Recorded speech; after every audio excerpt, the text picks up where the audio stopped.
पुण्यात फ्लॅट घ्यायचा आहे, पण कुठे घ्यायचा, कसा घ्यायचा, कुणावर विश्वास ठेवायचा? फसवणूक तर होणार नाही ना? योग्य दरात मिळेल की नाही? मोठं कन्फ्युजन आहे. चला तर मग सर्व कन्फ्युजन दूर करण्यासाठी संपर्क साधूयात सारंग अहेर यांच्या रेरा रजिस्टर्ड ड्रीमोरा रियालिटीशी. संपर्क सारंग सुधाकर अहेर, ड्रीमोरा रियालिटी. मोबाईल नंबर 82 83 91 91 आणि 62 62 90 910.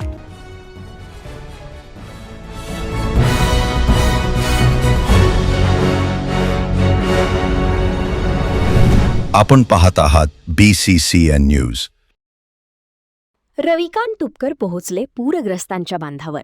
जळगाव जामोद तालुक्यात 15 गावांचा दौरा. आठवड्याभरात 100% मदत द्या, अन्यथा शेतकऱ्यांना घेऊन रस्त्यावर उतरू, तुपकरांचा इशारा.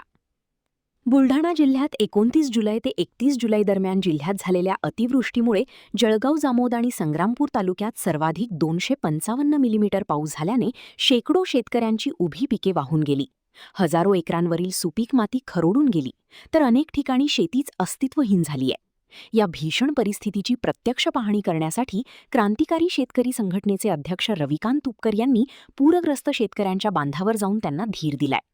प्रत्यक्ष पंचनाम्यातील तफावत यावरून तुपकर यांनी महसूल व कृषी यंत्रणेसह राज्य सरकारवर जोरदार हल्लाबोल केला. नुकसानग्रस्त शेतकऱ्यांना आठवड्याभरात 100% मदत द्या, अन्यथा शेतकऱ्यांना घेऊन रस्त्यावर उतरू, असा इशाराही यावेळी तुपकरांनी दिला आहे.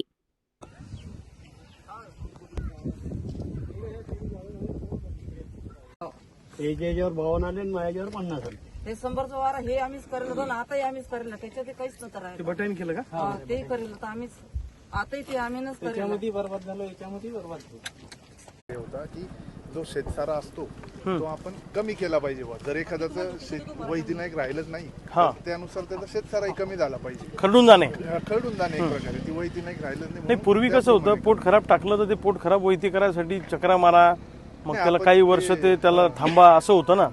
आता पुढच्या वर्षी ते वैती करू शकतो का आपण? 6 महिन्यातच करू शकतो आपण. ते गोटापर्यंत आजूबाजूला लावून किती एकर दिला. शेती? पूर्ण 6 एकर संत्रा होता. नाही, 4 एकर संत्रा होता, हे 2 एकर कपाशी लावली. 30 आणि 31 जुलैला ढगफुटी सदृश जो मुसळधार पाऊस झाला, त्यामुळे जळगाव जामोद तालुक्यामध्ये आणि संग्रामपूर तालुक्यामध्ये प्रचंड मोठ्या प्रमाणामध्ये नुकसान झालेलं आहे.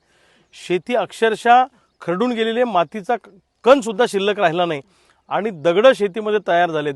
धरणांचे नदीचे प्रवाह त्या ठिकाणी शेतीमध्ये तयार झालेले आहेत. मोठ्या प्रमाणात नुकसान झालेलं आहे. आज मी जळगाव जामोद तालुक्याच्या दौऱ्यावर आहे. गावोगावी जेव्हा ही परिस्थिती पाहतो तेव्हा अक्षरशः डोळ्यातून पाणी आल्याशिवाय राहत नाही. आणि सरकारचं नुकसानीचं धोरण जे आहे ते अत्यंत चुकीचं आहे. आमची सरकारला विनंती आहे की जेवढं नुकसान झालं तेवढी 100% नुकसान भरपाई मिळाली पाहिजे आणि शेतकऱ्यांना कुठल्याही प्रकारची अडचण येता कामा नये. याच्यासाठी नदी खोलीकरणाचा प्रकल्प प्रोजेक्ट एक मिशन म्हणून 5 वर्ष सरकारने राबवला तरच या शेतकऱ्यांना दिलासा मिळू शकतो. नाही तर दर 2 वर्षाला अशी ढगफुटी झाली तर जळगाव जामोद आणि हा संग्रामपूरचा परिसर या भागात एखाद्या वेळेस जर अति ढगफुटी झाली तर माणसंसुद्धा राहणार नाही अशी अवस्था आहे. शेती तर सोडूनच त्या जनावरही राहणार नाही.